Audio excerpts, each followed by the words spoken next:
saluer nos hôtes et les remercier d'avoir bien voulu répondre à notre invitation. Nous sommes heureux de vous accueillir au Sénégal. À toutes et à tous, je souhaite la bienvenue et un agréable séjour en terre africaine du Sénégal. J'ai suivi un échange particulièrement intéressant ce matin. Et cet échange nous montre l'avenir de l'Afrique et l'avenir de l'Afrique avec ses partenaires. Nous avons vu les compagnies pétrolières indiquer les travaux en cours sont dans le rôle technique et financier, mais vous avez aussi noté avec intérêt les positions des ministres africains qui correspondent aujourd'hui aux positions des chefs d'État africains et des peuples africains sur la nécessité de bâtir des partenariats gagnant-gagnant.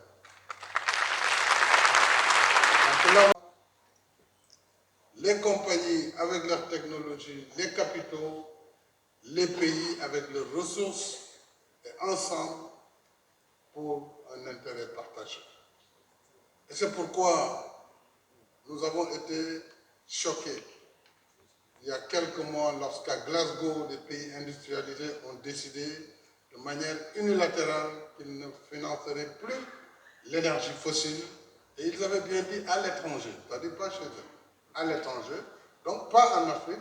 Ça, c'était un coup mortel qui devait être porté au continent africain et je l'ai dénoncé là où il fallait le dénoncer.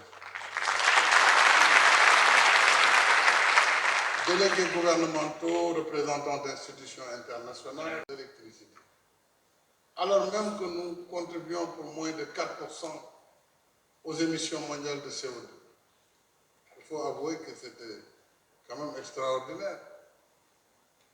Depuis, il est heureux de noter qu'une nouvelle dynamique plus consensuelle sur la transition énergétique a vu le jour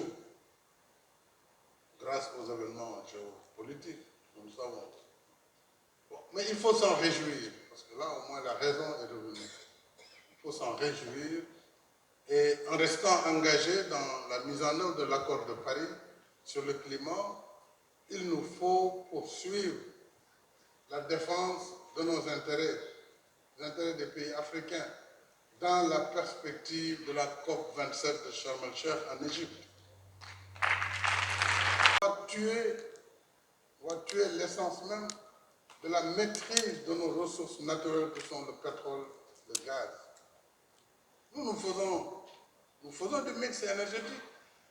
Et nous sommes à 31% de notre productible aujourd'hui au Sénégal qui sont renouvelables.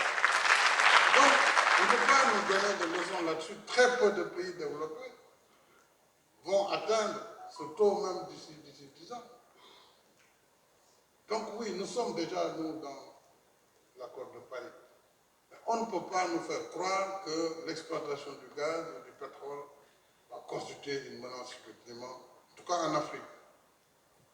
Il faudrait donc que nos universitaires, que nos scientifiques, vraiment aient une conscience claire des perspectives qui sont devant nous sur ces sujets. C'est pourquoi le thème de la présente édition, qui porte sur le futur du gaz naturel et la croissance à travers l'investissement stratégique et la réglementation. Il s'agit, en posant cette problématique, de mettre en évidence la logique qui sous-tend nos projets gaziers en tant que source principale d'énergie et de revenus. Mais alors là, il y a aussi un piège. Source principale d'énergie et de revenus. Et lorsqu'on parle, que dit LNG ou GNL, gaz naturel liquéfié, il ne faut pas que tout notre gaz soit destiné à l'exportation pour d'autres pays. On ne va rien régler.